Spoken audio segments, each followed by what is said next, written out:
Somebody called me this week. He just got my number sort of randomly, and he said, who is this? I answered the phone. He said, who is this?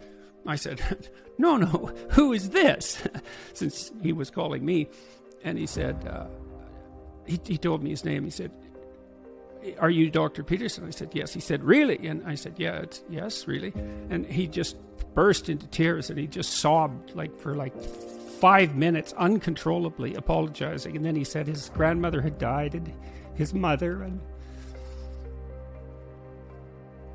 that he had become suicidal, and that my lectures, he'd watched a lot of them, and that had helped him, guide him through that. And well, I've seen a lot of that, and that's dangerous. It's dangerous. I'm not unhappy about it. I'm not unhappy about it. It's an honor to be able to help people.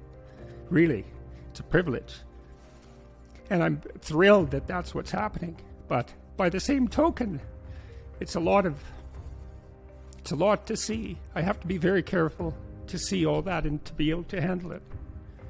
And it's very dangerous, because if I make a mistake of any sort, I'm in so much trouble. So I have to walk very carefully. So people come and listen to me lecture, and so then the question is, well, who are they listening to? Well, in some sense they're listening to me, because there I am. But in some sense they're not. I'm the embodiment of a set of ideas, just as we all are. We're all embodiments of sets of ideas, and those ideas aren't mine.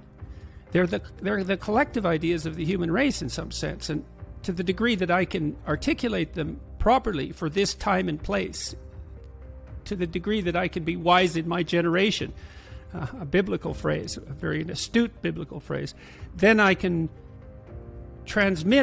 communicate those ideas to myself and to other people, but I don't want to be mistaken for their source. I'm not their source, and I'm very aware of that, and I do what I can to make that clear to myself, and my family helps me out with that a lot. They understand the danger as well, and I mean, there's danger to me in this as well. I mean, I think I've been very ill for quite a long time, and it's not obvious why, but I think one of the sources was that I just was overwhelmed by insight into misery. I saw so many people that were so, grateful is part of it to me in the manner that I just described. But it's very affecting when that happens. It's not trivial. It's not a trivial experience, especially when it happens thousands of times. And I'm a reasonably astute observer of people, because I had so much practice as a clinical psychologist. I can see what's going on with people pretty quickly if I really watch, and that is my proclivity to watch. That's why I've been able to maneuver reasonably well in these interviews where people have tried to skewer me.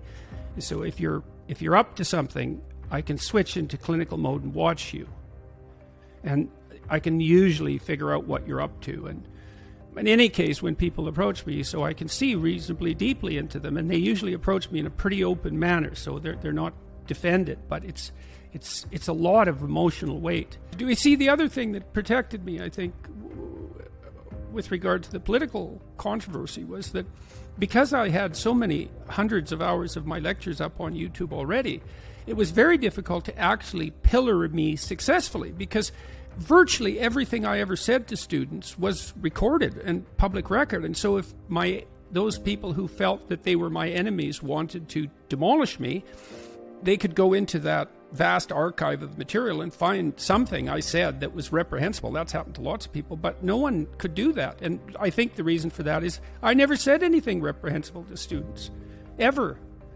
So I hope, ever is a long time, and I taught for a long time.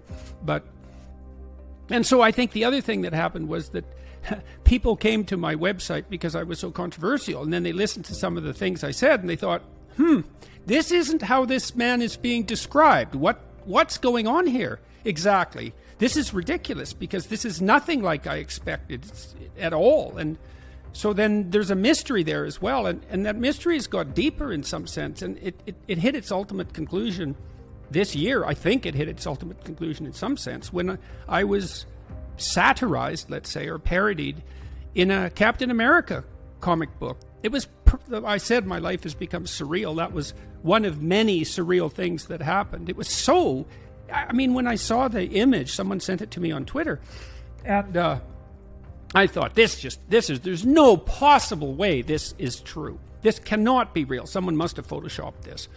It was such a shock. It just about, it staggered me, literally. I just about fell over. And it took me a long time to recover. And it took a long time for my family and I to work out what to do about it. It was very, very tricky. And we faced dozens of those situations where one misstep and we were just in boiling water.